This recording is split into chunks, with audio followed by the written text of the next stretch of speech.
사도신경 이제 오늘 네 번째 시간인데요. 한 절반 정도 한 것 같아요. 내년에 나머지 뒷부분 이어서 하도록 그렇게 할 것입니다. 우리가 오늘 이제 마지막 시간이니까 앞에 우리가 공부했던 내용들 짧게 핵심만 한번 더 짚고 넘어가겠습니다. 그래야 우리가 예배 시간마다 신앙 고백을 할 때 내가 어떤 하나님으로 알고 고백하는가, 지금도 그렇게 했겠지만 더 머릿속에 새기기 위해서 잠깐 첫째 시간, 둘째 시간, 어제 셋째 시간까지 잠깐만 말씀을 드립니다. 먼저 첫 시간에는 전능하사 천지를 만드신 하나님에 대해서 우리가 살펴봤는데요. 하나님이 전능하시다고 할 때의 그 전능은 전지, 무소부재, 자존, 자족이 다 포함되어 있는 단어다. 그걸 말씀을 드렸습니다. 그래서 전능하시다라는 말 속에 모든 것을 아시고 어디에나 계시고 또 스스로 자존하시는데 영원 전부터 영원 무궁토록 누구의 도움이 없이 하나님은 자존하시는 자존자예요. 그런데 또한 그 하나님은 자족하신 분입니다. 뭔가 하나님에게 부족하고 빠진 게 있어서 우리가 채워드려야 될 요소가 전혀 없는 자존하시고 자족하신 전지전능하신 하나님이시다. 그런데 이 벌써 말씀드린 이 전지전능, 무소부재, 또 자존, 자족하심, 영원하심, 이 모든 것들이 이 하나님의 내적인 영광이에요. 하나님의 영화로우심으로 가득 차 있는데 이 하나님의 내적인 영광이 밖으로 탁 표출이 됐어요. 하나님의 내적인 영광이 밖으로 이렇게 탁 표출해서 두 가지로 나타났습니다. 첫째는 창조, 둘째는 구속. 네. 그래서 이 하나님의 하나님 되심은 창조를 통하여 온전히 드러내 주셨습니다. 그리고 인격적인 존재인 사람들을 만들어 주시고 또 그들 가운데 구원하여 주시는 백성들로 말미암아 하나님이 창조를 통하여 오늘도 영광을 받으시는 거예요. 하늘에 해가 떠서 빛과 열기를 사람과 식물과 동물들에게 나누어 주심으로 오늘도 모든 역사가 다 진행이 됩니다. 그러니까 이렇게 추운 날에 따뜻한 햇빛이 비치면 하나님 감사해야 됩니다. 이렇게 성도들은 그렇게 말을 하죠. 창조의 하나님은 창조하시되 바라의 창조라고 그랬죠. 바라, 히브리어로 바라, 아싸, 야차르 세 개가 있는데 아싸는 재료를 가지고 만드는 것이고 야차르는 앞에 이렇게 뭘 놓고 대상을 놓고 그대로 본뜨는 조각이나 이런 것들, 석고상을 만든다든가 이런 것들이 야차르입니다. 그런데 바라는 무에서 유를 창조하는 창조입니다. 그러니까 하나님은 아무것도 없었어요. 아무것도. 그러니까 하나님에게 이렇게 창조하라고 누가 설계도를 준 사람도 없고 준 인물도 없고 재료를 준 사람도 없고 능력을 부여한 분도 없고 오직 하나님이 홀로 그 전지하신 지혜 가운데 어떻게 지어야 되겠다 계획하시고 그 계획하신 모든 것을 전능하신 능력으로 홀로 만드신 무에서 유를 창조하신 창조의 하나님이십니다. 그런데 그 하나님이 하늘에 계신 우리 아버지다 이렇게 말씀드렸어요. 하나님에게 아들 한 분이 있죠. 예수님. 그분은 본래로부터 하나님과 동등하신 아들이십니다. 그러나 저와 여러분은 그 예수님을 믿음으로 말미암아 그리스도 안에서 양자로 받아들여진 자녀들이라고 말씀을 드렸어요. 전능하신 하나님, 창조의 하나님, 그 하나님이 사랑하사 우리를 그리스도 안에서 자녀로 삼으셨다. 이것만 생각해도 성도들은 어떤 형편과 처지에서도 낭만과 좌절이 아니라 위로와 힘을 얻게 되는 줄 믿으시기 바랍니다. 눈을 들어 늘 이 주님을 바라보고 앙망하고 묵상을 해야 돼요. 그 다음에 이제 두 번째 시간에 우리가 살펴본 건 그 외아들 우리 주 예수 그리스도에 대해서 살펴보았습니다. 그의 외아들, 올리원, 단 하나의 아들, 하나님이 하나밖에 못 낳으셨다 그런 말이 아니라 거기서 외아들이라는 말은 영어로 굳이 말하면 유니크라고 말씀을 드렸죠. 독특하고 유일한 아들이라는 말인데 하나님과 같은 동일 본질, 똑같은 하나님, 영광과 권능과 지혜가 동등하신 하나님. 그래서 삼위 하나님이 같이 창조하셨고 같이 구속의 은혜를 베풀고 지금 계심을 여러분 믿으시기 바랍니다. 창조도 아버지가 계획하셨고 아들과 성령이 창조를 이루셨고 구원도 하나님이 계획하셨고 아들이 이 땅에 오셔서 이루셨고 성령께서 그 구원을 저와 여러분 모두에게 적용하여 주십니다. 그 외아들, 그 다음에 예수 그리스도. 예수라는 것은 예수님이 사람으로 태어나서 받으신 이름입니다. 여러분 각자에게 다 이름이 있어요? 없어요? 있어요. 제 이름은 혹시 모르는 분이 계실까 봐 가르쳐 드립니다. 제 이름은 김태선입니다. 하나님의 아들이신 우리 구주의 인간 이름은 뭐라고요? 예수. 이 말은 예수님이 실존 인물이었다 그 말이에요.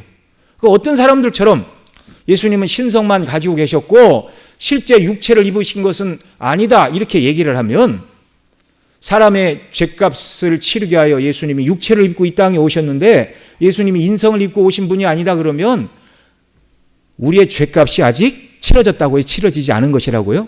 치러지지 않은 것이라고요. 그러니까 어떻게 하나님을, 그러니까 초대교회 영지주의는요, 영은 선하고 육은 악하다고 생각을 했어요. 그래서 예수께서 성경에 보면 육체로 오신 것을 부인하는 자마다 적그리스도다, 거짓 선지자다, 계속 이런 얘기를 하는 거예요. 그러니까 여러분, 우리가 철학을 기반으로 성경을 해석해야 됩니까? 성경을 가지고 성경을 해석해야 됩니까? 성경을 가지고 성경을 해석해야 돼요. 영지주의는 당시 헬라 철학의 영은 선하고 육은 악하다라는 이 철학의 원리를 가지고 육은 악한 것인데 어떻게 영이신 선하신 하나님이 육을 입을 수 있을까? 아니, 타락하고 범죄한 육이나 악하지요. 원죄가 없으신 하나님이 본래 죄 없이 지은 아담과 하와는 악한 존재라고요? 악하지 않은 존재라고요? 악하지 않았어요. 그래서 말씀드렸죠? 죄를 짓기 이전에 아담과 하와의 마음의 상태는 누구의 마음의 상태와 똑같았다고요?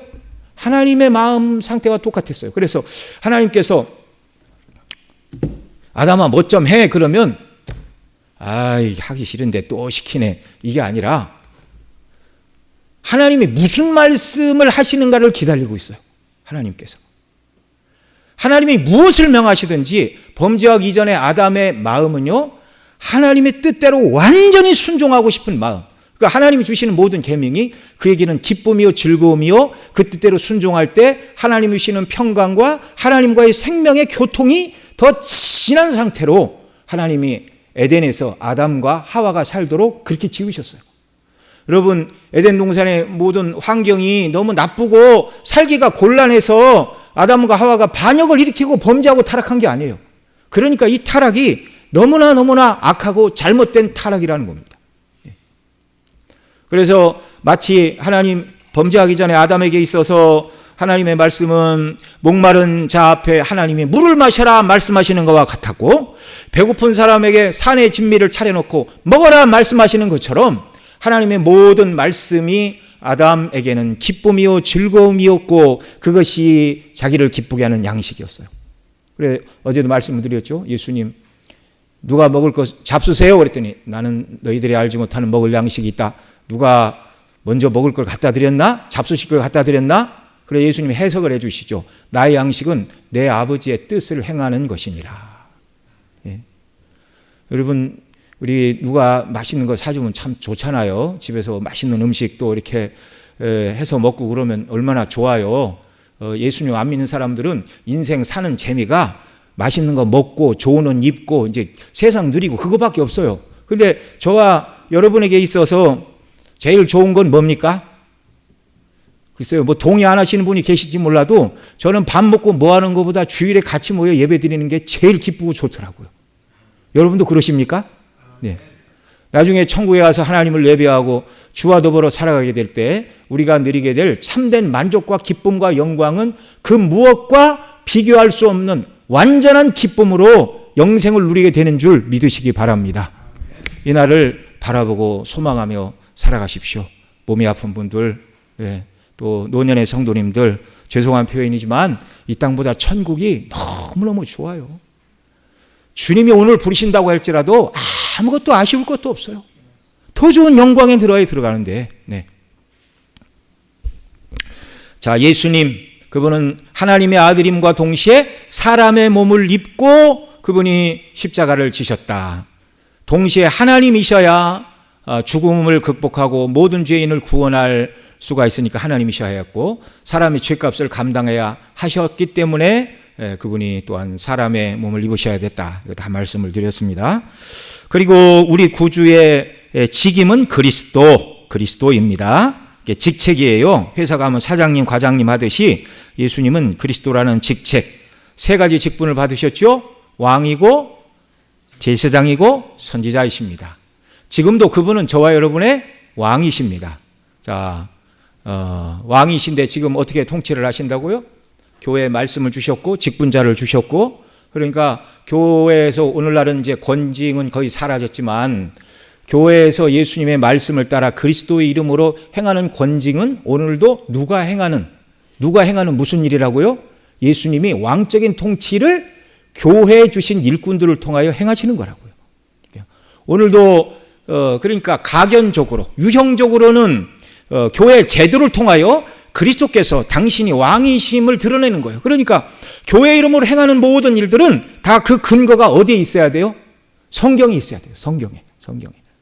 누구를 상을 주고 또는 그렇게 하면 안 됩니다, 예수님 믿는 백성으로서 합당한 일이 아닙니다라는 이 모든 얘기도 다 성경을 근거로 그리스도의 교훈을 따라 이 모든 일을 행할 때 그리스도의 통치에 교회가 순종하는 방식이에요.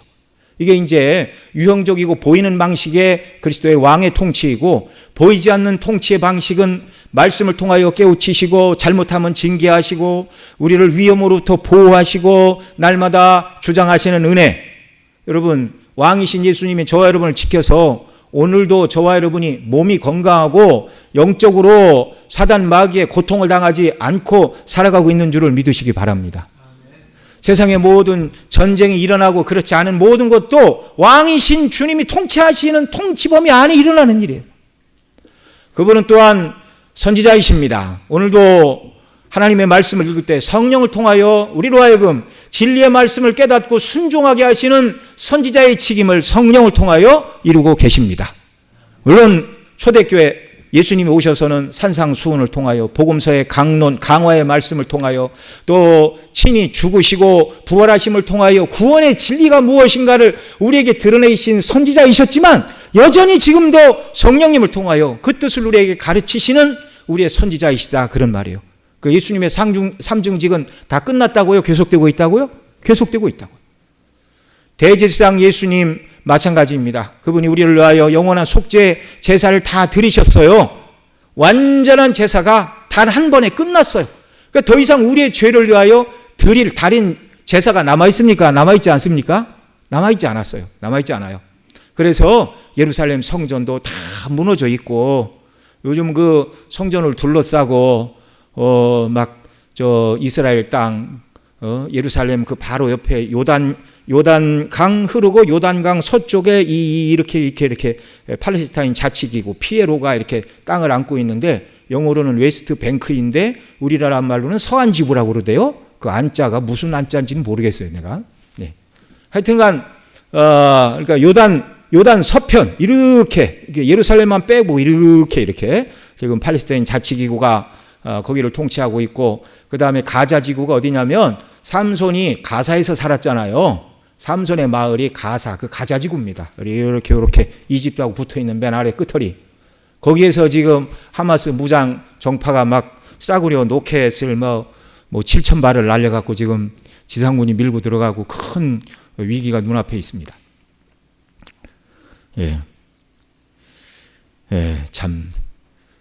예수님, 그러니까 이제 지금 그 성전의 기능은 다 끝났는데 거기에 유대교, 또 회교, 이슬람, 기독교 눈이 다 예루살렘에 쏠려 있어요. 근데 우리 기독교인들은 더 이상 예루살렘 성전이 아닌 줄 믿으시기 바랍니다. 성전의 기능은 다 끝났어요.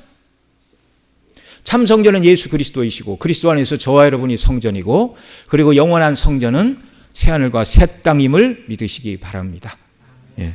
그리고 그러면 예수님이 십자가에서 우리를 위한 당신의 몸을 제물로 내어놓으시고 완전한 대제사장으로 속죄 제사를 드렸으니 제사장의 직임은 끝났는가? 끝나지 않았습니다.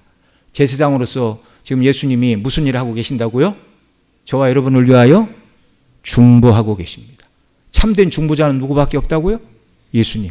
우리가 다른 사람을 위하여 기도할 때 내가 중보 기도해 주겠습니다, 그렇게 말하면 된다고요? 안 된다고요? 신학적으로 맞지 않습니다. 내가 위하여 기도해 드리겠습니다.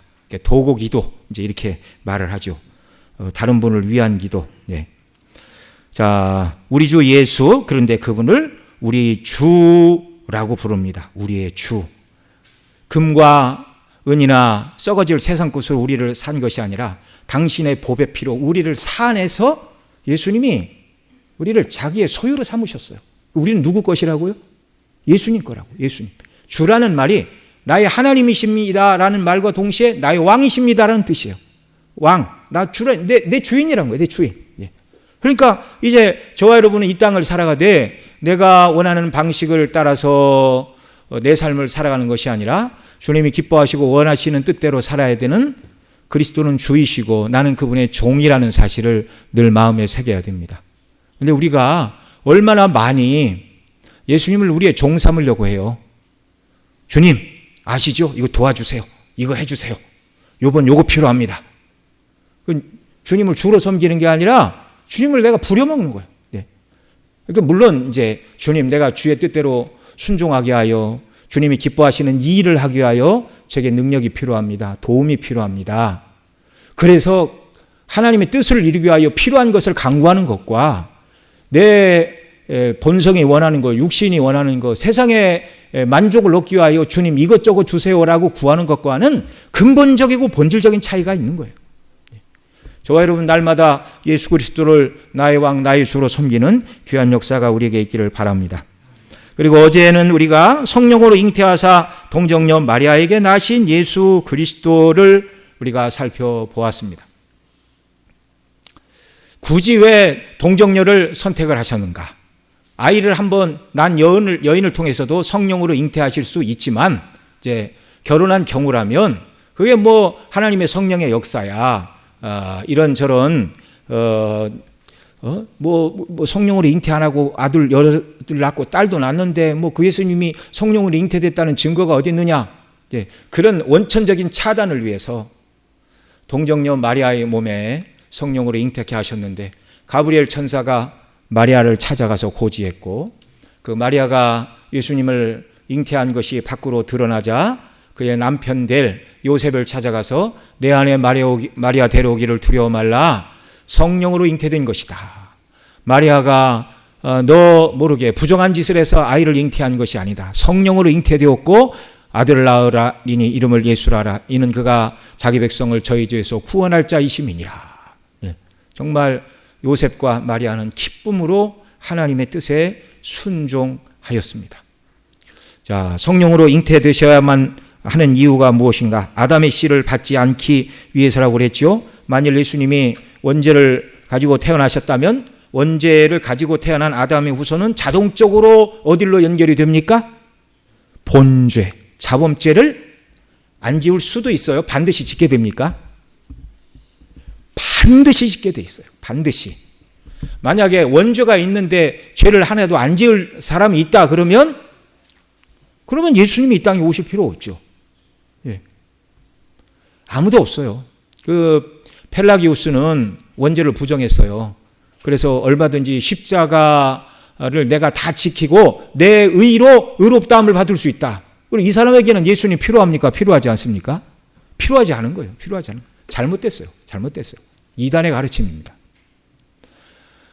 아담의 후손 그 누구도요. 원죄를 물려받고 태어나면 죄를 안 지을 수가 없어요. 여러분 이제 아이들 태어나면 참 귀엽기 그지없잖아요. 그러니까 애들 키워보셨어요? 그러니까 애들 키워보신 분들 얘기하면 애들이 제일 빨리 배우는 단어가 엄마, 아빠. 그 다음 세 번째 단어가 뭔지 아십니까? 싫어. 안 해. 싫어. 예. 다 잊어버리셨죠? 예. 그 부모의 도움이 없으면 살지 못할 그 어린애기도 기저귀 타고 다니면서 이리 와봐 뽀뽀 한번 해줘. 그럼 한 번 해줘요. 한 번 뽀뽀 더 해줘. 그러면 기분이 상해갖고 싫어. 안 해. 예. 여러분 아담의 후손은 어쩔 수가 없는 것입니다.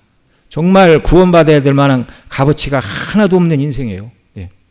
이런 인생을 구원하시기 위하여 예수님은 원죄 없이 태어나셔야 했어요. 그래서 앞서도 말씀을 드렸지만 원죄 없으신 예수님은요 항상 하나님 아버지를 어떻게 하면 기쁘시게 할까? 하나님 아버지의 뜻에 어떻게 순종할까? 이것이 어거지가 아니라 타고나신 거예요. 본성, 내추럴, 본래적인. 근데 아담의 후손들의 내추럴은 어떻게 하면 하나님을 거역하고 대적하고 내 뜻대로 이룰까? 이게 원죄가, 아담의 범죄가 사람을 이렇게 망가뜨렸습니다. 근데 감사한 것은 구원받은 하나님의 백성들은 이제 새로운 피조물이 되었죠. 의와 진리와 거룩함으로 지으심을 입은 새 사람으로 지으심을 받았습니다. 그래서 하나님의 말씀과 성령의 도우심 가운데 우리가 점점 예수님 닮아가는 거예요. 이걸 뭐라고 그런다고요? 성화. 그러다 마지막 죽음이라는 관문을 통과해야 성화가 완성이 되고 영화로운 몸이 되어 천국에 들어가게 됩니다. 천국에 들어가서는 하나님 뜻대로 순종하는 게 힘들다고요? 기쁨이요? 즐거움이라고요? 기쁨이요? 즐거움이에요. 거기서는 하나님을 예배하고 이렇게 하는 게, 그러니까 우리처럼 막 노동을 하면 피곤하고 지치고 그런 몸이 아닙니다. 예수님 입으신 영화로운 몸이에요. 그러니까 만약에 제가 이제 8시 시작해서 10시 전에 항상 끝내드리는데 한 11시까지만 하면 한 11시, 12시까지 한 이틀 하면 3일째는 아마 반은 안 나올 겁니다. 왜냐하면 힘들어서 피곤해서 연약하니까. 근데 천국에서는 그런 몸이 아니에요. 연약하고 아프고 늙고 병들고 뭐 그런 몸이 아니에요. 영원한 몸을 입고 하나님을 영원토록 예배해도 영원한 기쁨과 만족과 즐거움이 넘치는 그런 은혜를 주시고 또 주를 섬기며 찬양을 하며 또 그곳에는 성도들이 교통을 하게 될까요? 안 하게 될까요? 하게 되죠. 뭐 아직 가보지 않아서 확실히 말하기는 어렵겠지만 우리가 다윗을 만날까요? 안 만날까요? 만나죠. 그리고 참 우리가 다윗을 뭐라고 불러야 됩니까? 거기 가면 다 같은 하나님의 자녀인데, 네. 참 그 고난의 때, 그 골리앗과 싸울 때 그 심정이 어떠했는가? 뭐 이런 걸 좀 물어보고 그러지 않겠어요? 네. 바울 사도에게 로마 감옥에 갇혔을 때, 또 순교할 때 그 마음이 어떠했는가? 뭐 하나님께 영광 돌리며 천국에서 또한 우리가 성도들과 교제하는 그런 영광의 때를 하나님 우리에게 주실 것입니다. 자, 그런데 성령으로 잉태된 것을 믿는 건 사람의 이성과 지혜로 되는 일이 아니라고 그랬어요. 하나님의 은혜로 됩니다. 믿음으로 말미암아 된 것인데 믿음도 하나님의 선물이라고 에베소서 2장에서 분명히 말씀하죠. 이 믿음은 진리를 받아들이는 방식이 이성과 지성, 그러니까 책을 읽고 무엇을 깨닫는 이성과 지성 한 가지 있고, 그 다음에 진리를 깨닫는 또 다른 방식이 뭐라고 말씀을 드렸어요? 경험을 통해서 압니다. 이 농사를 짓는 사람들은 이제 경험을 통해서 어느 때 씨를 뿌려야 되고 어느 때 비가 오고, 그러니까 농경 사회에서 나이 많으신 분들은 존경의 대상이었어요. 왜 그 시대는 농사만 지으면 되고 농사에 대한 지식이 있는 사람이 전문가이고 존경을 받습니다.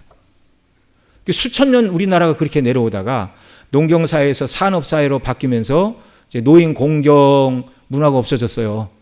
왜냐하면 더 이상 농사 짓는 사회가 아니니 노인의 지혜를 굳이 빌릴 필요를 느끼지 못하기 때문에 그런 것입니다. 너무 이제 급격하게 이제 세상이 많이 변하고 그랬는데요. 이렇게 사람이 진리를 아는 방식은 이성과 지성으로, 두 번째는 경험을 통하여, 오감을 통하여 또 우리가 진리를 깨닫게 됩니다. 그러나 그것만 있는 것이 아니라 세 번째로 믿음을 통하여 우리가 알 수가 있어요. 믿음을 통하여. 믿음을 통하여. 여러분, 제가 우리 아들을 데리고 이렇게 가서 사람들한테 누구야? 그럼 아들이야. 그러면 사람들이 믿어요? 안 믿어요? 믿지요. 아니, 완전 똑같지는 않죠. 저보다 훨씬 미남이지요. 그런데 제 아들입니다. 그러면 신뢰관계 속에 믿는 거예요. 만약에 어떤 사람이 어떻게 믿어? 유전자 검사한 결과지 갖고 와봐. 누가 이렇게 얘기한다면 그 말이 안 되는 소리잖아요. 믿음은 진리와 지혜를 받아들이는 또 다른 방식입니다. 우리 영혼에 하나님이 주시는 참된 진리와 구원의 그 영광스러운 구속의 방식을 우리로 하여금 깨달아 알도록 우리 영혼에 주신 손이에요. 손, 영혼의 손. 그래서 믿음이 우리 영혼의 손이라 하나님이 주시는 말씀, 진리를 온전히 우리가 믿고 붙들고 순종해 나갈 수가 있는 것입니다. 아무에게나 주신 것이 아니라 택한 백성들, 성령이 역사하사 거듭나게 하시고 예수님 믿는 자들에게만 이 믿음을 주셨습니다. 제가 고등학교 때 이렇게 이렇게 친구들한테 예수님 믿으라고 그랬더니 어떤 애가 어떻게 상식적으로 생각을 해봐라. 어떻게 천여 몸의 사람이 잉태하냐. 있을 수가 없는 일이다. 그래서 나는 교회 안 나고 예수를 안 믿겠다 그래요. 그래서 그러면 모든 것을 다 압니까 사람이? 네. 모든 것을 다 알아요 그러면? 네. 그러니까 은혜 받지 못한 사람들은요 진리를 말해도 그것에 감각이 없어요.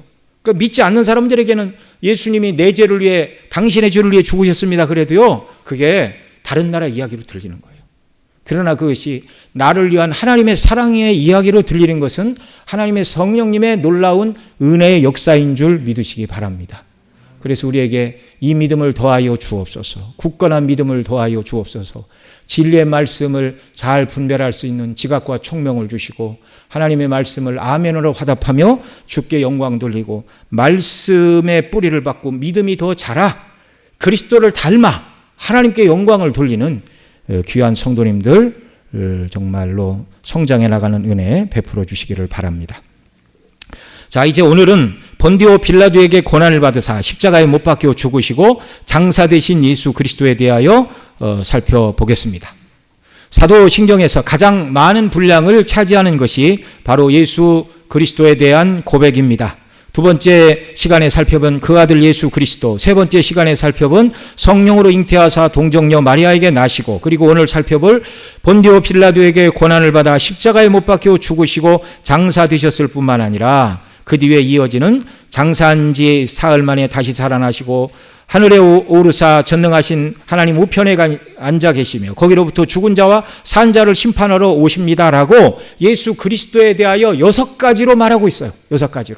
성부 하나님에 대해서는 전능하신 창조의 아버지 하나님을 믿습니다. 한 줄로 딱 지나갔는데 이 예수님에 대해서는 6가지로 말하고 있더고요. 6가지로.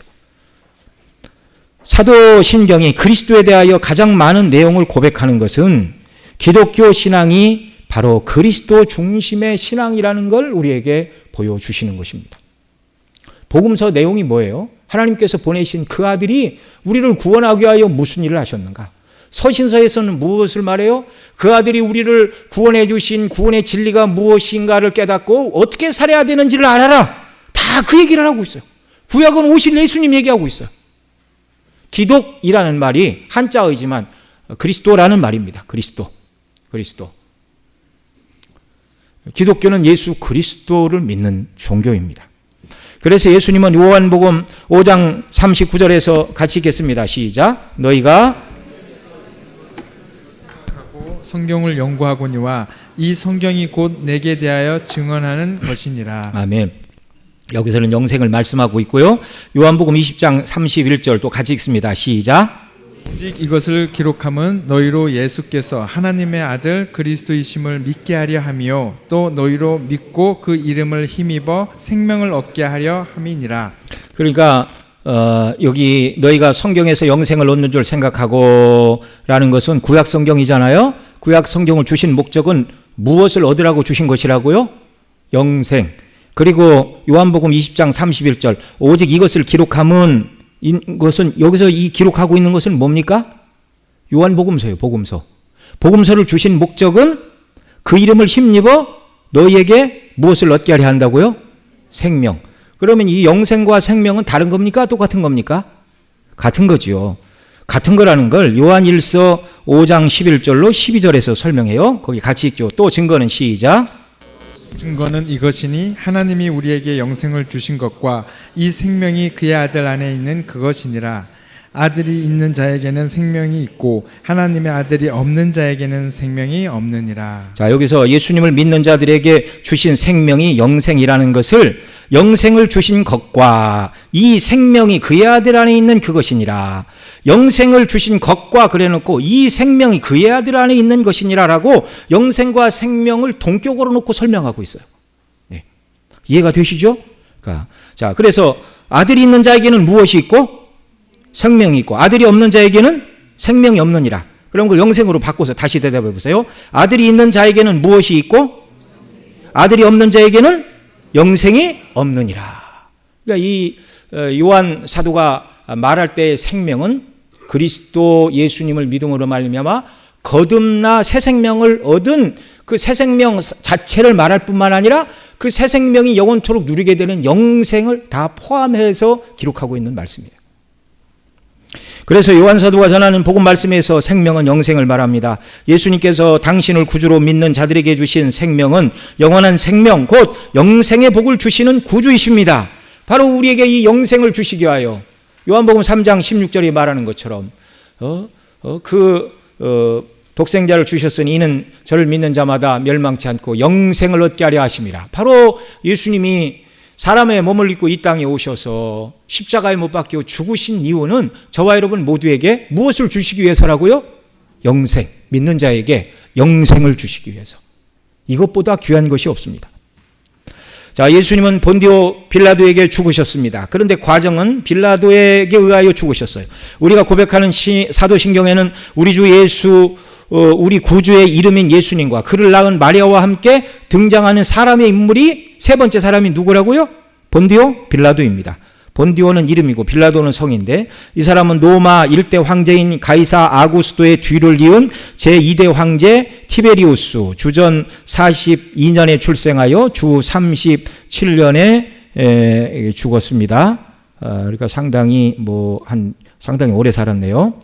재위 기간은 주 14년부터 주 37년까지 통치를 했는데, 이 본디오 빌라도는 바로 이 티베리우스 황제 치하에서 유대 땅과 사마리아와 이두메 지역의 5번째 로마 총독으로 임명된 기사 가문의 출신 군인이었습니다. 당시 로마 제국의 본국에는 황제가 있었고 그 밑에 13명의 총독을 세워 각 지역에 파견을 보내어 대리 통치를 하게 했습니다. 자, 이렇게 황제를 대리하여 통치하던 본디오 빌라도는 유대 지역에서 주후 26년부터 36년까지 대략 10년간을 총독으로 지낸 인물입니다. 당시 유대 총독은 유대인들의 사형 집행권과 사내들인 공의회가 결정한 내용을 변경할 권한을 가지고 있어요. 사내들인 공의회에 자치권을 주었지만 그것이 로마 정책과 어울리지 않는다 그러면 그것을 변경할 권세가 있었습니다. 사형 판결하고 집행하는 권세, 최고 민회, 그들에게 자치권을 줬던 사내들인 공회의 결정권을 변경할 권한을 가지고 있고, 그리고 당시에 왕은 없었지만 이스라엘의 성전이 있고 대제사장이 있었는데 대제사장을 임명할 권세와 그에게 있었고, 뿐만 아니라 군사, 사법, 종교 모든 것을 관할할 절대 권력, 왕이죠. 예, 총독이지만 왕의 권한을, 절대적인 권세를 행사하고 있었습니다. 그래서 유대인들은 이 빌라도에게 예수님을 끌고 가서 거짓말로 로마 황제에게, 로마 황제의 명의죠. 그러니까 총독에게 끌고 가서 사형 판결을 내려달라고 그렇게 요청을 한 것이죠. 유대인들이 사형 판결을 내려달라는 명목상의 이유는 우리가 읽은 누가복음 23장 1절로 2절에 있습니다. 한 번 더 읽죠. 시작. 그가 다 일어나 예수를 빌라도에게 끌고 가서 고발하여 이르되 우리가 이 사람을 보매 우리 백성을 미혹하고 가이사에게 세금 바치는 것을 금하며 자칭 왕 그리스도라 하더이다 하니. 예, 여기 보면 그들이 예수님을 고발하는 죄가 뭡니까? 고발하여 우리가 보면 이 사람이 백성을 미혹하여 가이사에게 세금 바치는 것을 금하며. 그런데 그런 적이 있어요, 없어요? 예수님을 시험하려고 사람들이 와서 물어봤죠. 가이사에게 세금 바치는 것이 가합니까? 가하지 않습니까? 그런데 예수님이 뭐라고 그랬어요? 동전 하나를 보여라. 그 화상이 누구의 화상이냐 했더니 가이사입니다 했더니, 하나님 것은 하나님께, 가이사의 것은 가이사에게. 그러니까 함정과 올무를 놓아 만약에 이미 밉보였어요. 그러니까 가이사에게 세금을 바쳐라 그러면 로마 앞잡이다 이렇게 물으려고 그랬고, 바치지 말라 그러면 로마 당국에 가서 고발하여 죽이려고 이렇게 함정을 파서 물었습니다. 근데 주님께서 그들의 사악한 음모를 아시고 하나님의 것은 하나님께, 가이사의 것은 가이사에게, 아무도 대답을 할 수가 없었죠. 그런데 와서 거짓말로 세금 바치는 것을 금지했다. 거짓 고소입니다. 그 다음에 자칭 왕 그리스도라 하더이다. 그러면서 자기가 로마 황제를 배신하고 스스로 왕이 되려고 하는 자다. 여러분 반란을 꿈꾸고 있다 그 말이에요. 그러니까 이건 뭐 소 몇 마리 훔치고 뭐 그거하고 다른 거예요. 그거하고 다른 거예요. 아시죠, 여러분 무슨 말인가? 옛날 사극을 보면 어떤 신하가 임금님이 계시지 않는데 그 통치하는 근정전에 가갖고 왕이 없는데 이렇게 넷이나 뭐 거기 시위대장이 있는데 혼자 거기 가서 왕이 앉는 자리에 살짝 한번 앉아봤다고 그래봐요. 다리가 아파갖고 눈에 띄었어요. 어떻게 됩니까 이 사람? 죽는 거예요. 아무리 다리가 아파도 거기는 앉으면 안 되는 겁니다. 예? 그거 안 되는 거예요 그거. 예. 우리 옛날 막 이렇게 사극을 보면 자기 정적들을 제거하려고 왕 입는 골룡포를 지어가지고 다른 사람 집에 갖다 놔. 그 사람 모르게. 그리고 군사들이 쳐들어가서 창고를 뒤지고 안방을 뒤지다가 왕이 입는 옷이 한 벌 나옵니다. 그럼 어떻게 되는 거예요? 끝나는 거예요 그러면. 예? 반역을 준비하고 있다고. 예. 자칭 그리스도, 자기가 왕이라고 합니다.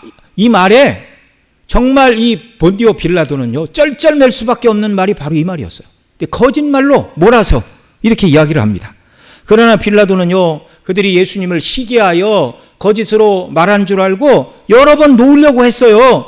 내가 이 사람에게 보니 죄가 없다, 놓아야 되겠다 그랬더니 뭐 별소리를 다 하죠. 보겠습니다. 23장 22절, 빌라도는 이 사람을 죽일 만한 죄를 찾지 못하였다고 때려 놓겠다고 했습니다. 22절 같이 읽죠. 시작. 빌라도가 말하되 이 사람이 무슨 악한 일을 하였느냐, 나는 그에게서 죽일 죄를 찾지 못하였나니 때려서 놓으리라 하니. 세 번째 말했다는 건 뭐예요? 내가 이 사람에게 죄를 찾지 못해서 죽일 죄가 없으니 놓아주겠다라는 말을 지금 세 번째 하고 있다 그런 말이에요. 그러자 23절에서 백성들은 막무가내로 십자가에 못 박을 것을 요구합니다. 23절 읽습니다. 시작. 그들이 큰 소리로 재촉하여 십자가에 못 박기를 구하니 그들의 소리가 이긴지라. 여러분 다수가 항상 정의로운 것은 아니라는 걸 아시기 바랍니다. 여기 대제사장들과 그들의 무리들, 그들에게 매수된 자들은 악한 일을 지금 행하고 있어요. 무죄하신 예수님을 죽이라 이렇게 말하고 있어요. 시기와 분노로 말미암아. 24절 25절에서 빌라도는 백성들의 부당한 요구에 굴복하여 사형을 언도하고 요구하는 자 곧 밀란과 살인으로 말미암아 옥에 갇혔던 자 바라바를 놓아주고 예수를 그들의 손에 넘겨주어 십자가에 못 박게 하였습니다. 24, 25 같이 읽죠. 시작. 이에 빌라도가 그들이 구하는 대로 하기를 언도하고 그들이 요구하는 자 곧 밀란과 살인으로 말미암아 옥에 갇힌 자를 놓아주고 예수는 넘겨주어 그들의 뜻대로 하게 하니라. 아멘. 여기 빌라도가 그들의 구하는 대로 하기를 언도하고 사형 판결을 언도했다 그 말이에요. 자, 예수님은 무슨 제목으로 사형 판결을 받으시고 십자가에서 죽으신 것이죠? 바로 유대인의 왕이라는 제목이에요. 요한복음 19장 19절 같이 읽습니다. 시작. 빌라도가 패를 써서 십자가 위에 붙이니 나사렛 예수 유대인의 왕이라 기록되었더라. 예. 그래서 로마 황제가 왜 그를 죽였느냐라고 말한다면 백성들이 그를 고소하기를 그가 유대인의 왕이라고 하였기에 죽였다고 답변할 이유서를 거기 쓴 것입니다. 로마가 통치하는 곳에서 다른 왕이 있다는 말은 로마의 반역을 행하는 자라는 뜻이었습니다. 그러나 빌라도는 예수님이 로마를 상대로 반역을 일으킨 분이 아니라는 것을 너무나 잘 알고 있었어요. 그래서 세 번이나 이 사람이 무슨 일을 하였느냐, 나는 죽일 죄를 찾지 못하였노라고 말한 것이죠. 그러나 유대인들이 거기 요한복음 19장 12절도 같이 읽죠. 시작. 이러함으로 빌라도가 예수를 놓으려고 힘썼으나 유대인들이 소리질러 이르되 이 사람을 놓으면 가이사의 충신이 아니니이다. 무릇 자기를 왕이라 하는 자는 가이사를 반역하는 것이니이다. 이 말에 꼼짝할 수가 없었어요. 자기를 빌라도가 예수를 놓으려고 힘썼으나 이 사람을 놓으면 가이사의 충신이 아닙니다. 무릇 자기를 왕이라 하는 자는 가이사를 반역하는 것인데 당신 뒷감당할 수 있어? 이 사람이 왕이라고 그러는데 가이사 앞에서도 한번 얘기해 볼까? 협박을 한 거예요. 그들이 시기하여 거짓으로 유대인의 왕이라고 고소하였지만 예수님은 빌라도에게 자신의 목숨을 구해달라고 어떤 구명 활동도 하지 않으셨어요. 대답하지 않으셨어요. 내가 유대인의 왕이냐? 그렇다. 그러나 내 나라는 이 땅에 있는 것이 아니다. 만일 이 땅에 있었다면 내 제자들이 나와서 싸웠을 것이다. 거기까지만 얘기하고 진리가 무엇이냐라고 묻자 대답하지 않으셨습니다. 대답해도 못 알아들을 사람이니까 말씀하지 않으셨어요. 또한 마태복음 27장 24절에 보면 같이 읽습니다. 시작. 빌라도가 아무 성과도 없이 도리어 밀란이 나려는 것을 보고 물을 가져다가 무리 앞에 손을 씻으며 이르되 이 사람의 피에 대하여 나는 무죄하니 너희가 당하라 라고 말하고 있는 바와 같이 예수님을 십자가에 못 박지 않으면 도리어 밀란이 나려는 것을 보고서 총독으로서 아무런 조치를 취하지가 않을 수 없었습니다. 왕이라는 자를 심판하지 않으면 가이사의 충신이 아니라는 말, 더 결정적으로는 예수님을 사형 판결을 내리지 않으면 밀란이 일어날 것을 보았어요. 밀란이 일어나면 이제 로마에 보고가 들어갑니다. 그리고 이제 소환을 당하게 되죠. 그래서 밀란이 일어난 것보다는 죄가 없지만 의로운 사람이지만 한 사람 죽는 게 낫겠다. 이렇게 본디오 빌라도가 판단을 한 것입니다. 그 과정에서 그들 앞에서 물을 가져가다 손을 씻고 이 사람의 피에 대하여 나는 무죄하다고 말한 후 예수님이 죄가 없는 줄 알았지만 무죄한 예수님을 로마를 대항하는 반란의 수계로 몰아 사형 판결을 내리고 십자가에 못 박으라고 내어준 것은 결국 본디오 빌라도였어요. 복음서에 보면 그 아내가 이 사람 일에 관여하지 마십시오. 내가 지난밤에 이 사람 때문에 많은 힘을 썼나이다. 그러면서 하나님께서 빌라도에게 그의 아내를 통하여 예수님을 죽이는 일은 부당한 일이라는 걸 한 번 더 깨우치게 하셨어요. 그럼에도 불구하고 사형 판결을 언도하고 내어주었습니다. 빌라도는 나름대로 예수님을 무죄방면하려고 애를 썼으나 결국 불의한 일에 굴복하였고 지난 2000년간 수많은 성도들이 신앙 고백을 할 때마다 본디오 빌라도에게 고난을 받으사 그리스도인들 중에서 정말 아주 유명한 인물이 되었어요. 좋지 않은 의미로 불명예를 안게 되었습니다. 어떤 분은 사도신경에 본디오 빌라도에게 고난을 받으사라는 부분을 빼야 한다고 말하는 부분도 있습니다. 나름대로 예수님을 무죄 방면하려 했으나 그러나 유대인들 때문에 그렇게 하지 못한 것이지 본디오 빌라도의 죄가 아니라고 말하는 분들도 있어요. 그러나 그렇지 않습니다. 빌라도는 의인이 아니라 자신의 안녕과 성공을 위해 무죄한 분을 지켜야 될 칼의 권세를 하나님께 받은 자로서 공의를 행하지 못하고 무죄한 분을 죽음에 넘겨주어 영원히 망하는 길을 간 불의한 죄인이었을 뿐입니다. 아담의 후손들이 다 그래요. 우리가 살고 있는 이 모든 환경은 죄를 지을 수밖에 없는 환경입니다. 그런다고 죄를 지은 게 하나님 탓이에요? 다 자기가 선택하고 자기가 간 길이에요. 어느 누구도 자기가 지은 죄에 대해서 다른 누구에게 책임을 전가하거나 핑계할 수가 없는 것입니다. 그는 로마 황제에게 파면을 당할 것이 무서워 무죄한 예수님에게 유죄 판결을 하고 십자가에 내어주었는데 그 후 1년이 못 되어 그는 그토록 지키고자 했던 로마 총독의 자리에서 파면을 당하고 로마로 소환을 당하였어요. 유대 역사가 유세비우스는 빌라도가 그 후 정신 이상이 되어 3대 황제인 칼리큘라 때 유배지에서 죽음을 택했다 말하기도 하고 다른 기록을 보면 4대 황제 글라우디오를 지나 네로 황제 때에 참수형을 당했다 전해지기도 합니다. 악인의 결말이에요. 빌라도뿐 아니라 어떤 사람들은 예수님을 판 유다에 대해서도 유다가 예수님을 팔지 않았으면 어떻게 십자가의 구속이 일어날 수 있겠느냐고 말하는 분들도 있어요. 거짓 복음서인 유다 복음서에는 예수님께서 유다에게 너는 그들 모두를 능가할 것이다. 왜냐하면 너는 인간의 형상을 빌려 이 땅에 온 나를 희생제사로 드려야 하기 때문이다 라고 말씀하셨다고 유다 복음서가 기록하고 있습니다. 유다 복음서는 정경이 아니에요. 이 유다 복음서는요, 초대교로부터 이단으로 규정된 영주주의 계열의 가인파에서 쓸못된 잘못되고 악한 사단의 주장입니다. 유다는 예수님을 은 30회 받고 팔아먹은 돈의 노예였습니다. 유다가 예수님을 팔지 않고 빌라도가 무죄한 예수님에게 사형 판결을 내리지 않아도 예수님의 구원 사건은 하나님의 예정하심을 따라 이루어질 일이었어요.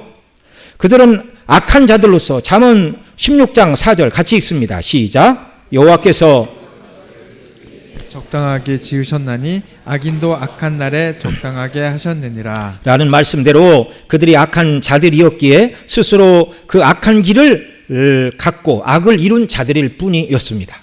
우리는 예수님을 돈을 받고 팔아먹는 유다와 무죄한 예수님을 자신의 안녕과 성공 때문에 사형 판결을 내리고 십자가에 내어준 빌라도를 보면서 우리는 악한 날에 악한 일에 쓰임받지 않는 악인이 되지 않게 하여 주시기를 간절히 기도해야 돼요. 또 우리가 감당하기 어려운 시험 당하는 일을 허락하지 마시고 시험 당할 즈음에 피할 길을 주시기를 간구해야 됩니다. 그런 은혜로 지금까지 하나님이 저와 여러분을 붙들어 주셨어요. 하나님께서 은혜를 주시지 않으면 우리가 죄를 지을 극한 상황에 처하게 된다면 그래도 나는 죄를 짓지 않을 것이라고 아무도 말할 수가 없었어요. 그 증거가 뭡니까?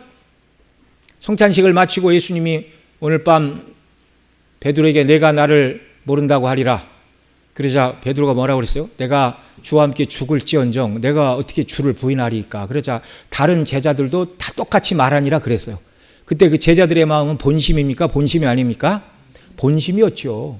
그런데 예수님이 잡히시고 베드로는 이 사람 저 사람이 묻자 나는 예수님 모른다고 3번이나 부인했고 다른 제자들은요 두려워서 그 빌라도의 법정까지 가야봐야 그 법정 안에까지 가지 못하고 이미 다 도망가 버렸어요. 다 도망가 버렸어요.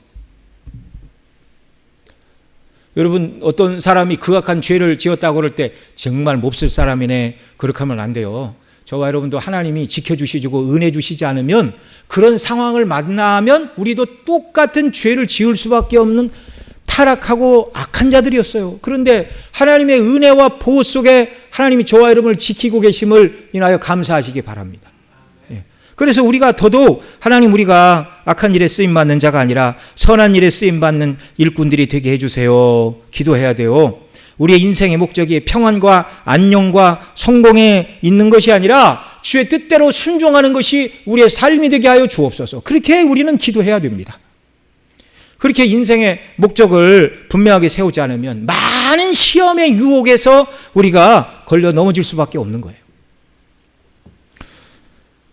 그래서 주님은 우리를 시험에 들게 하지 마시고 다만 악에서 구하소서라고 기도하라고 가르쳐 주셨습니다. 우리 인생의 목적은 유다와 같이 물질도 아니고 빌라도와 같이 성공도 아니어야 됩니다. 성공이 목적이 되고 그래서 성공을 위해 달리다 보면 그것이 우상이 되고 하나님 앞에 죄가 되는 것입니다. 저와 여러분의 삶의 목적은 성공이 아니라 섬김이 되시기를 간절히 바랍니다. 자, 한번 따라해 봅시다. 성공이 아니고 섬김의 삶이다. 예. 그러니까 인생의 목적을 성공에 두면 그거 뭐 몇 사람이나 이루겠어요. 그러나 섬김의 인생의 목적을 두면 우리는 날마다 승리할 수 있게 되는 줄 믿으시기 바랍니다. 우리는 진리를 따라 사는 것이 목적이어야 해요. 예수님이 우리를 위해 목숨을 버려 섬기심으로 구원을 얻은 것 같이 우리도 주님과 이웃을 섬기는 자가 되어야 합니다. 그렇게 사는 것이 성도이고 그렇게 사는 것이 기쁨이고 성도의 그런 삶에 주님은 평강을 주실 줄 믿습니다. 자, 이렇게 외적으로는 예수님이 본디오 빌라도에게 억울하게 누명을 쓰고 반란의 수계로 사형 언도를 받고 죽으신 것처럼 보입니다. 그러나 예수님은 실제 왜 죽으셨는가? 여러분 예수님 무리를 걸으셨고 오병이어를 행하신 그분, 죽은 자를 살리신 그분, 바람과 바다를 잔잔케 하신 그 능력의 주님이 힘이 없어서 군인들에게 잡히시고 빌라도 앞에 무력하게 판단을 받으셨어요? 십자가 예수님을 못 받고 사람들이 뭐라고 그랬어요? 내가 메시아면 내려와라 그랬죠? 내려올 능력이 없어서 그냥 십자가에 달린 채로 그냥 죽으신 겁니까? 아니에요. 외적으로는 대제사장이 모함을 했고 또 빌라도가 잘못된 판결을 하여 그렇게 죽으시지만 실제적으로 예수님은요 당신의 목숨을 내어주셨어요. 누가 빼앗는 것이 아니라 내 스스로 양들을 위하여 스스로 당신의 목숨을 내어주셨어요.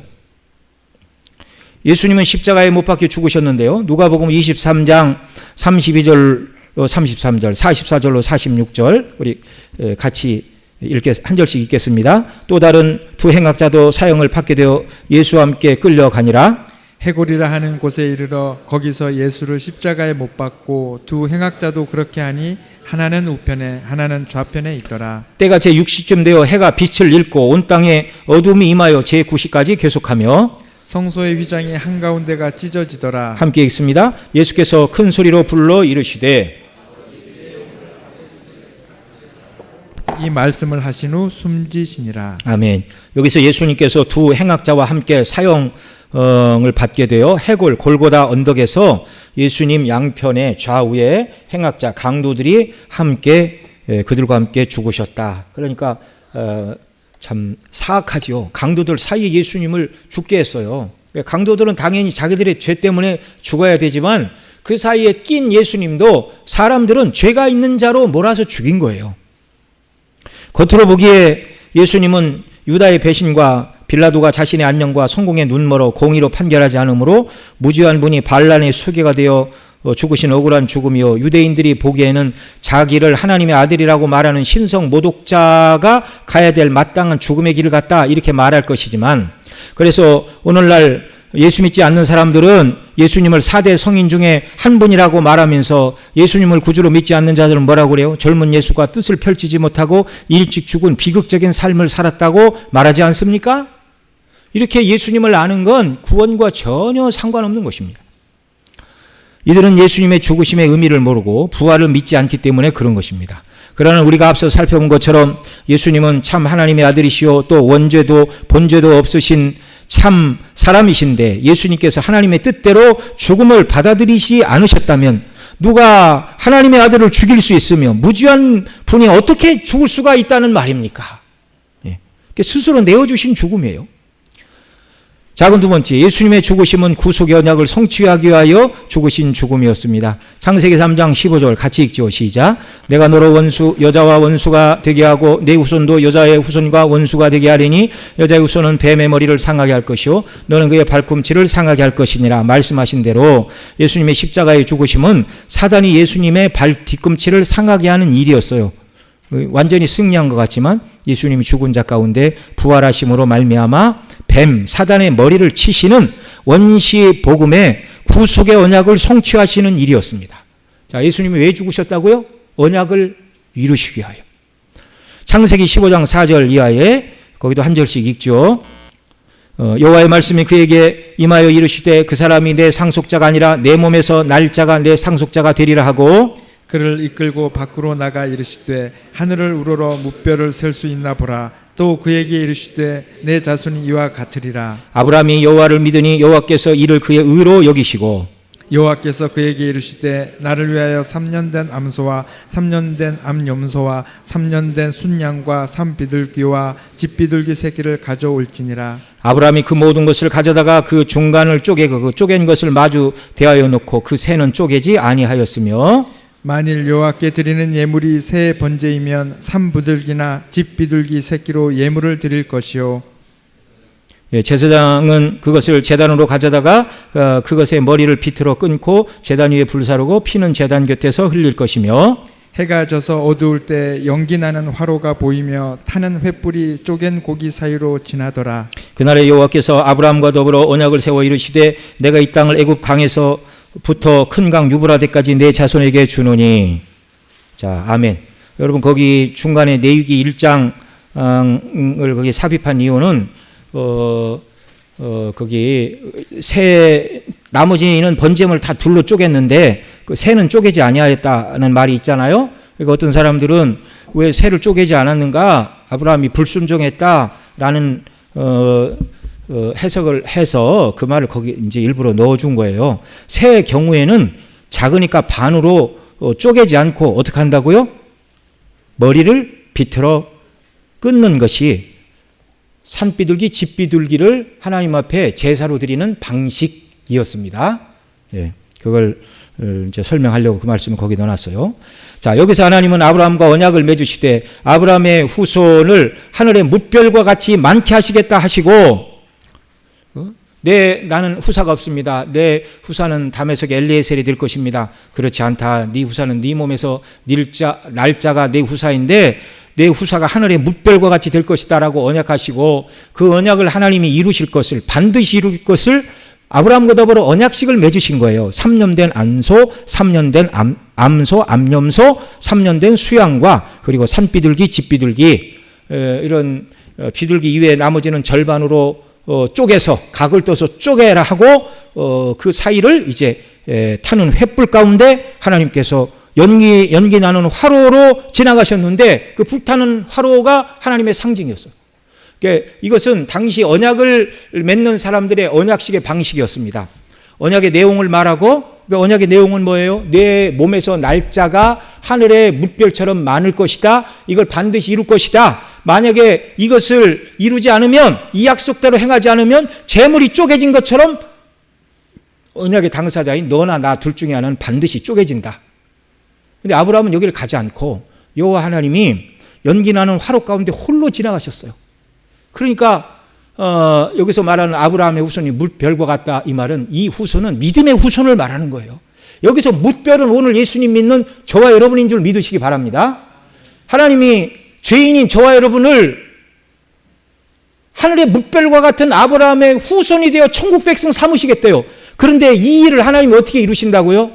쪼개진 재물 사이를 지나가듯이 하나님이 홀로 이 모든 일에 책임을 지시고 바로 하나님의 아들 예수 그리스도께서 십자가를 지고 죽으심으로 말미암아 이 언약을 이루실 것을 재물을 쪼개라 하시고 쪼개진 재물 사이를 연기나는 화로로 타는 횃불 가운데로 개역개정에서는 여호와 하나님이 홀로 지나가신 그 약속, 이 약속을 이루시기 위하여 예수님이 이 땅에 오셔서 십자가를 지시고 죽으시고 구속을 이루셨다는 말입니다. 웨스트민스터 대의문답 90문 묻고 답하겠습니다. 그리스도께서 죽으실 때 자기를 어떻게 낮추셨습니까? 그리스도께서 죽으실 때 자기를 다음과 같이 낮추셨습니다. 곧 그분은 유다에게 배신을 당하셨고 자기 제자들에게 버림을 받으셨고 세상으로부터 조롱과 배척을 당하셨으며 빌라도에게 정죄를 받으시고 핍박자들에게 고문을 당하셨습니다. 또한 죽음의 공포와 어둠의 세력들과 싸우셨고 하나님의 진노의 무게를 느끼시고 그것을 참으셨으며 자기 생명을 속죄제물로 내어놓으셨고 십자가에서 고통과 수치와 저주의 죽음을 당하셨습니다. 우리의 죄 때문에 예수님이 진노를 당하셨습니다. 그래서 당신의 생명을 속죄의 제물로 내어놓으셨고 십자가에서 속죄의 제물로서 당해야 되는 고통, 수치, 저주, 결국 죽음으로써 저와 여러분의 완전한 죄값을 치르신 속죄의 제물이 되어주셨다라는 말씀입니다. 예수님은 이 대속을 이루시기 위하여 자신의 생명을 바로 속죄의 제물로 내어놓으신 거예요. 구속을 성취하시는 방식은 죄의 저주를 대신 받으시는 대속의 죽음을 통해서입니다. 신명기 21장 22절 23절 한 절씩 읽죠. 사람이 만일 죽을 죄를 범함으로 내가 그를 죽여 나무 위에 달거든 그 시체를 나무 위에 밤새도록 두지 말고 그 날에 장사하여 내 하나님 여호와께서 내게 기업으로 주시는 땅을 더럽히지 말라. 나무에 달린 자는 하나님께 저주를 받았음이니라. 아멘. 나무에 달린 자마다 하나님의 무엇을 받았다고요? 저주를 받았다고. 예수님이 어디에서 죽으셨어요? 나무 십자가. 십자가가 나무였어요. 나무에 달리셨어요. 그러니까 사도 바울도 이 말씀을 기억하고 하나님의 저주를 받아서 예수가 죽은 줄 알았는데 그분이 살아났다고 그러고 하나님의 아들이라고 그러니까 처음에는 기가 막히다고 그랬어요. 부활의 예수님을 만나고서 예수님이 나무 위에서 저주를 받으신 그 저주의 죽음이 예수님의 죄가 아니라 바로 자기의 죄를 위하여 죽으신 대속의 죽음이라는 것을 깨닫게 되었습니다. 그래서 그는 그리스도의 사랑이 나를 강권하시는도다. 그렇게 말할 수밖에 없었던 거예요. 참 하나님이시고 참 사람이신 그분 성령으로 탄생하시어서 일평생 원죄도 없고 자범죄도 하나도 짓지 않은 순결한 하나님의 어린 양이신 그분이 저와 여러분의 모든 죄를 대신 짊어지시고 저주의 죽음을 당하신 대속의 죽음이라는 말입니다. 이사야 53장 5절 6절 또 봅니다. 그가 찔림은 우리의 허물 때문이요 그가 상함은 우리의 죄악 때문이라. 그가 징계를 받음으로 우리가 평화를 누리고 그가 채찍에 맞음으로 우리는 나음을 받았도다. 우리는 다 양 같아서 그릇 행하여 각기 제 길로 갔거늘 여호와께서는 우리 모두의 죄악을 그에게 담당시키셨도다. 예.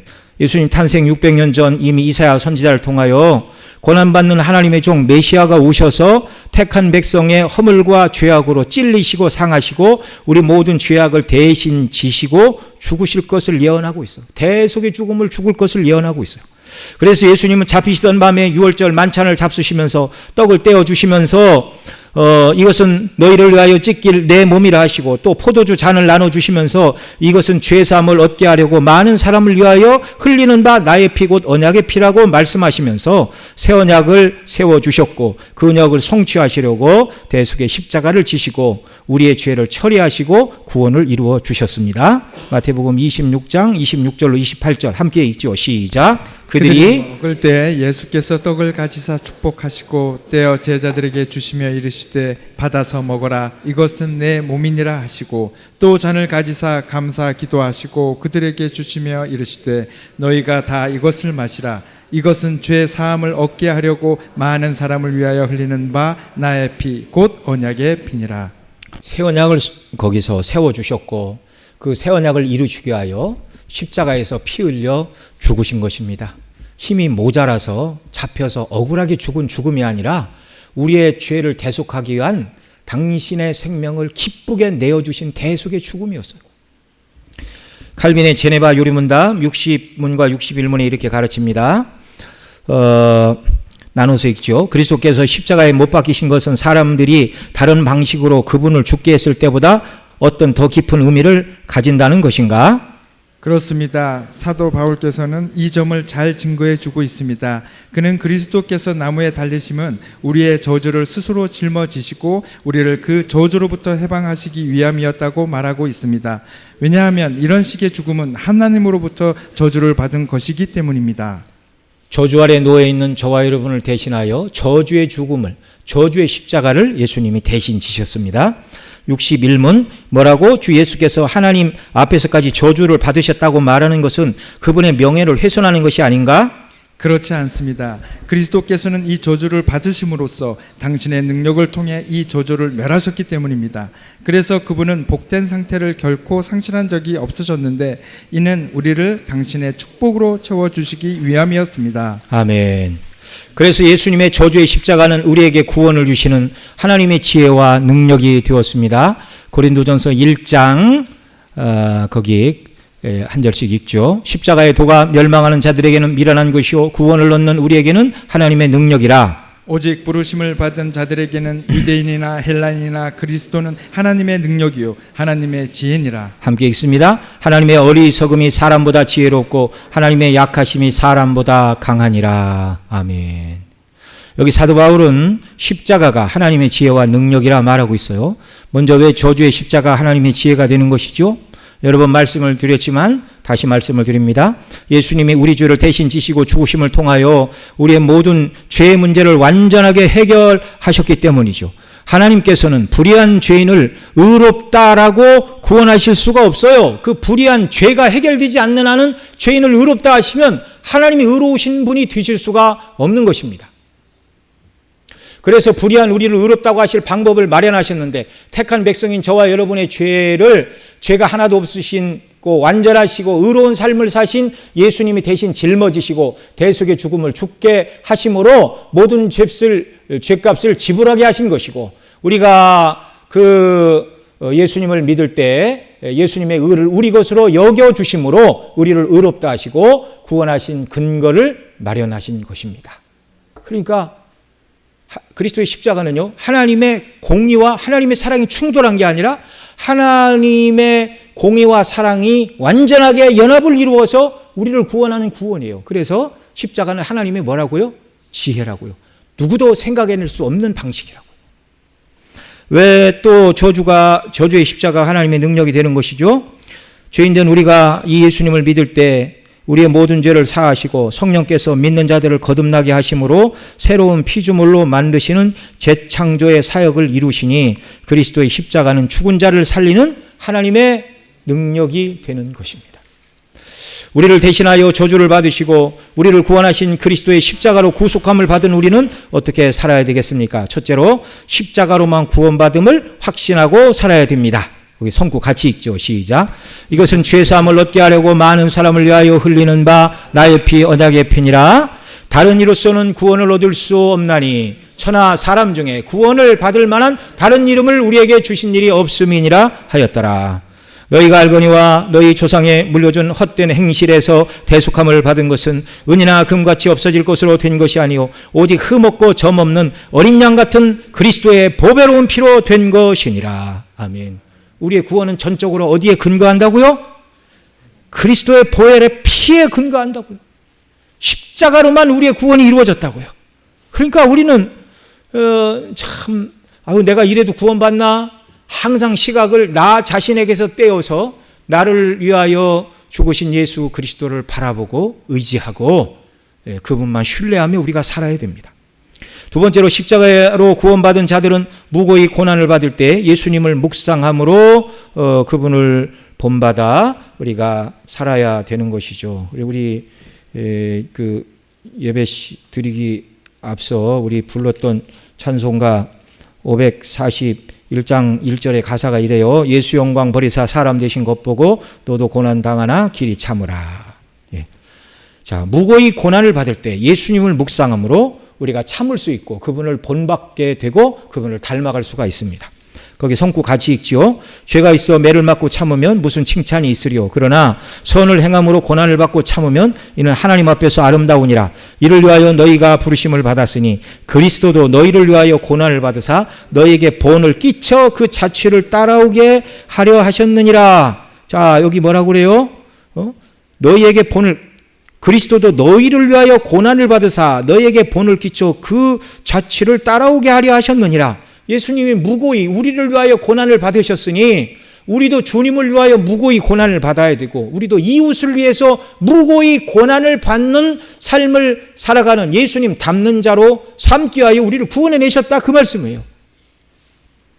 또 22절 같이 읽습니다. 그는 죄를 범하지 아니하시고 그 입에 거짓도 없으시며 욕을 당하시되 맞대어 욕하지 아니하시고 고난을 당하시되 이업하지 아니하시고 오직 공의로 심판하시는 이에게 부탁하시며 친히 나무에 달려 그 몸으로 우리 죄를 담당하셨으니 이는 죄에 대하여 죽고 의에 대하여 살게 하려 하심이라. 그가 책찍에 맞음으로 너희가 나음을 얻었나니 너희가 전에는 양과 같이 길을 잃었더니 이제는 너희 영혼의 목자와 감독 되신 이에게 돌아왔느니라. 아멘.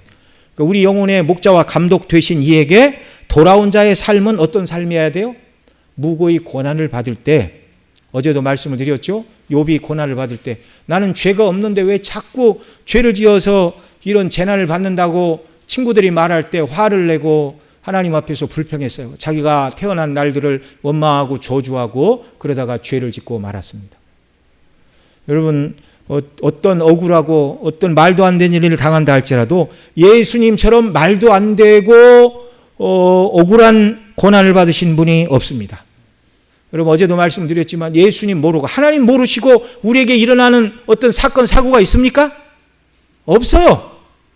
주님이 다 아시고 우리의 영적인 유익을 위하여 허락하시는 것입니다. 그런 고난의 때에 주님을 닮아 길이 참고 정말 선을 행하는 일이 우리에게 있기를 바랍니다. 이렇게 살아갈 때 믿지 않는 세상 사람들이 정말 예수 믿는 사람이구나 이렇게 평가하게 되는 줄 믿으시기 바랍니다. 자, 십자가로 구원받은 자들은 십자가에서 세상을 못 받고 살아가야 하겠습니다. 갈라디아 6장 14절 같이 읽죠. 시작. 그러나 내게는 우리 주 예수 그리스도의 십자가 외에는 결코 자랑할 것이 없나니 그리스도로 말미암아 세상이 나를 대하여 십자가에 못 박히고 내가 또한 세상을 대하여 그러하니라. 우리가 날마다 세상의 유혹이 밀려오고 죄악의 욕망이 우리를 주장하려 할 때마다 그것을 사도 바울과 같이 십자가에 못 박는 자들이 되어야 됩니다.